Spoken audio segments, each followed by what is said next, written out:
Hello बच्चों, good afternoon to all of you. आज की वीडियो में हम करेंगे न्यूक्लियर फोर्स, जो 3 या 4 नंबर में हर बार पूछा जाता है, या तो लॉन्ग आंसर में या शॉर्ट आंसर में या फिर कोई छोटे क्वेश्चन में भी पूछ लिया जाता है। क्या था न्यूक्लियर फोर्स? न्यूक्लियर फोर्स करने से पहले हमें ये पता होना चाहिए कि न्यूक्लियर फोर्स कितने प्रकार के होते हैं। How many types of the force? Force के 4 टाइप होते हैं। फर्स्ट ग्रेविटेशनल फोर्स होता है, second electrostatic force, third strong force and fourth is weak force. तो जो हमारा न्यूक्लियर फोर्स होता है दैट इज़ स्ट्रॉन्ग फोर्स। हम न्यूक्लियर फोर्स को कहेंगे स्ट्रॉन्ग फोर्स। तो डेफिनेशन देखो क्या होता है। It is a strong attractive force. यह स्ट्रॉन्ग अट्रैक्टिव फोर्स होता है that binds the protons and neutrons, जो बाइंड करके रखता है प्रोटॉन और न्यूट्रॉन को together inside a nucleus. Nucleus के अंदर इज कॉल्ड न्यूक्लियर फोर्स। कि जो न्यूक्लियर फोर्स हमारा होता है वो क्या होता है, एक स्ट्रॉन्ग फोर्स होता है। किस किस के बीच में लगता है ये फोर्स? लगता है प्रोटॉन एंड न्यूट्रॉन। जो प्रोटॉन और न्यूट्रॉन होते हैं ये हमारे पास देखो एटम है। एटम के अंदर ये हमारा था न्यूक्लियस। न्यूक्लियस के अराउंड इलेक्ट्रॉन रिवॉल्व करते हैं और इसके अंदर न्यूक्लियस के अंदर प्रोटॉन और न्यूट्रॉन होते हैं। क्या होते हैं? प्रोटॉन एंड न्यूट्रॉन होते हैं न्यूक्लियस के अंदर, और न्यूक्लियस के अराउंड रिवॉल्व करते हैं इलेक्ट्रॉन। और जो न्यूक्लियस होता है उनके अंदर पॉजिटिव चार्ज प्रेजेंट होता है। अगर पूछ ले कि न्यूक्लियस के अंदर कौन सा चार्ज है तो आपको बताना है दैट इज़ पॉजिटिव चार्ज। यहाँ पर पॉजिटिव चार्ज होता है, ठीक है। उसके बाद आपको एक बात अच्छे से जान लेनी है कि प्रोटॉन जो होता है उस पर पॉजिटिव चार्ज होता है, जो न्यूट्रॉन होता है वो उस पर न्यूट्रल होता है, मीन्स उस पर कोई भी चार्ज नहीं होता, और जो इलेक्ट्रॉन होता है उस पर नेगेटिव चार्ज होता है। ये बात आपको अच्छे से याद होनी चाहिए।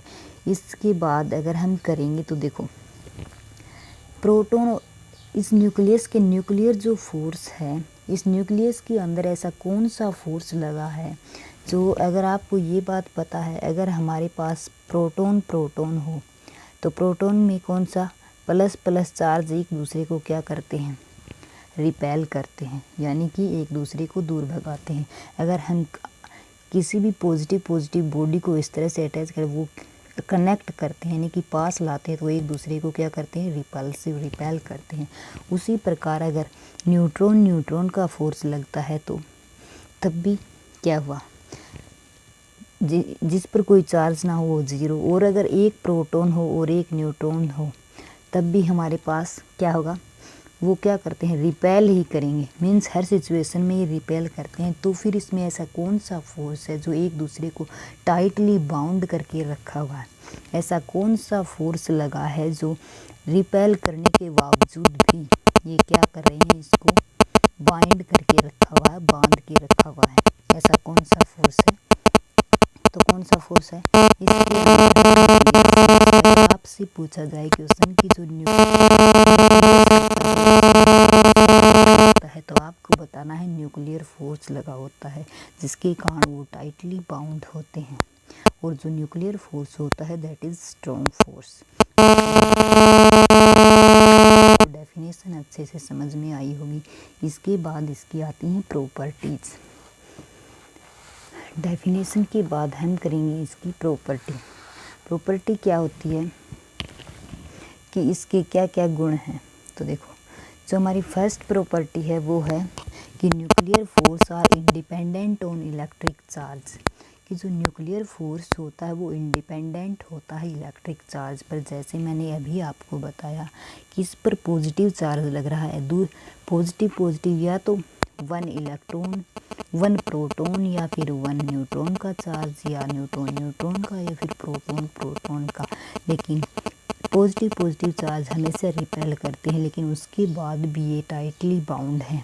तो यह डिपेंड नहीं करता है चार्जेस पर, ठीक है। ये चार्ज पर डिपेंड नहीं करता। अट्रैक्टिव तो तभी करेगा जब एक पॉजिटिव और एक नेगेटिव हो, लेकिन इसमें चार्ज कोई मैटर नहीं करता है। तो nuclear force are independent on electric charge. क्या है? इंडिपेंडेंट। ये प्रॉपर्टीज है फर्स्ट। सेकंड देखो, nuclear force are not central force in nature. कि जो हमारा न्यूक्लियर फोर्स होता है वो क्या है? कि are not central force in nature. Nature का सेंट्रल फोर्स नहीं है। क्यों?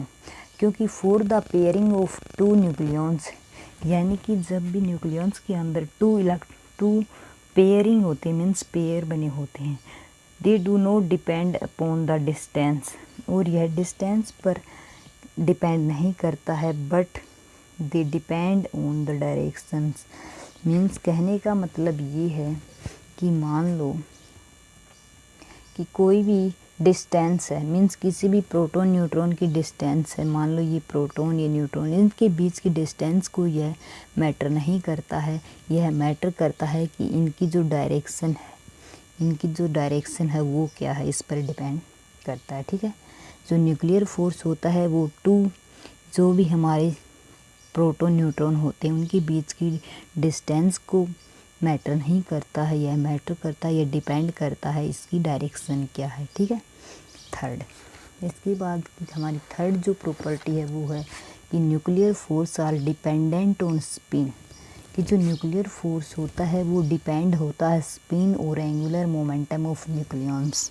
ठीक है, जैसे कि फॉर एग्जांपल अगर मैं देखूं, अगर कोई भी जो स्पिन होती है हमारी स्पिन होती, मान लो कोई एक, ये हमारे पास प्रोटॉन ये न्यूट्रॉन, अगर इस प्रोटॉन की स्पिन इस ऐसे है तो न्यूट्रॉन की भी ऐसे है, मीन्स दोनों की डायरेक्शन सेम स्पिन है, तो उसके अंदर होगा फोर्स स्ट्रॉन्ग फोर्स, यानी कि उसके अंदर जो फोर्स लगेगा वो ज़्यादा ग्रेटर फोर्स लगेगा। ठीक है, और अगर इसकी जो प्रोटॉन की जो स्पिन है वो ऐसे है और न्यूट्रॉन की ऐसे ही है, मीन्स ये एंटी स्पिन, इनकी जो स्पिन है वो एंटी, यानी कि एक की सीधी और एक की उल्टी है, तो उसमें लगेगा लेस फोर्स। ठीक है, ये सेम स्पिन होगी तो ग्रेटर फोर्स लगेगा और इनकी अपोजिट स्पिन होगी तो लेस फोर्स लगेगा, ये बात आपको याद रखनी है। उसके बाद हमारे पास फोर्थ जो प्रॉपर्टी है वो कौन सी है?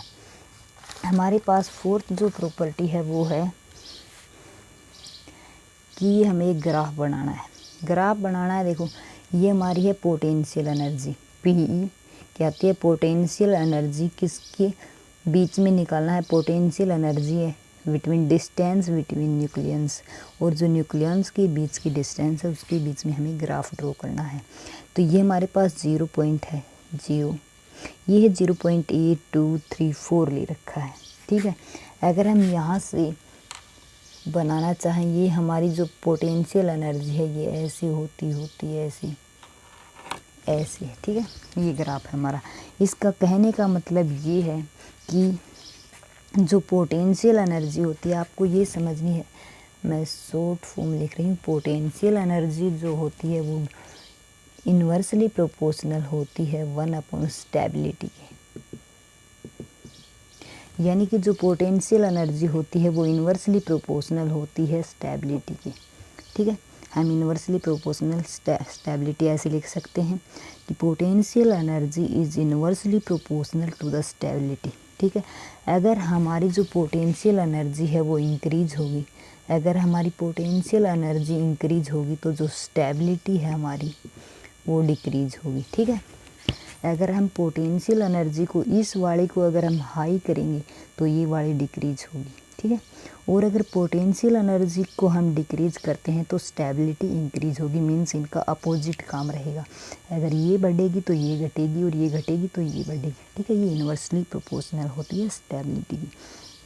तो अब देखो, अगर हमें यहाँ से देखें कि इस पॉइंट से जो हमारी पोटेंशियल एनर्जी है वो आई है, यहाँ से आते आते ये यहाँ पर क्या होगी, मैक्सिमम। ठीक है, क्या हुई, देखो यहाँ पर हमारी पोटेंशियल एनर्जी क्या है, मैक्सिमम। ये जो पॉइंट है यहाँ पर हमारी स्टेबिलिटी अगर मैक्सिमम है तो पोटेंशियल एनर्जी क्या है, कम है। अगर स्टेबिलिटी इंक्रीज हुई है, अगर हमारी स्टेबिलिटी यहाँ पर मैक्सिमम है तो इसी पॉइंट पर हमारी पोटेंशियल एनर्जी मिनिमम है। देखो, अगर पोटेंशियल एनर्जी मिनिमम है यहाँ पर इस पॉइंट पर, तो इस पर स्टेबिलिटी जो है वो मैक्सिमम रहेगी, मैंने कहा अपोजिट रहेगी। तो ये जो वो पॉइंट है जहाँ पर स्टेबिलिटी की जो वैल्यू है वो मैक्सिमम है, और इसी पॉइंट पर जो हमारी पोटेंशियल एनर्जी है वो क्या है, मिनिमम है। तो सबसे ज़्यादा जो स्टेबिलिटी वो कहाँ पर है, वो है 0.8 पर। जो हमारी मैक्सिमम स्टेबिलिटी है वो कितनी है, 0.8। ठीक है, कितनी है, 0.8। ये बात आपको याद रखना, ये डायग्राम याद रखना। उसके बाद मैंने आपको बता दिया कि स्ट्रॉन्ग फोर्स इन नेचर, जो न्यूक्लियर फोर्स है वो स्ट्रॉन्ग फोर्स होता है उसमें। ठीक है, न्यूक्लियर फोर्स जो होता है स्ट्रॉन्ग फोर्स यूज होता है। तो ये थे न्यूक्लियर फोर्स की डेफिनेशन एंड प्रॉपर्टीज़, जो 3 नंबर में हमेशा पूछे जाते हैं और वेरी वेरी इजी है, बिल्कुल ही आसान तरीके से आपको समझा है। मुझे उम्मीद है आपको अच्छे से समझ भी आ गई होगी। तो आज के लिए बस इतना ही। Thank you so much.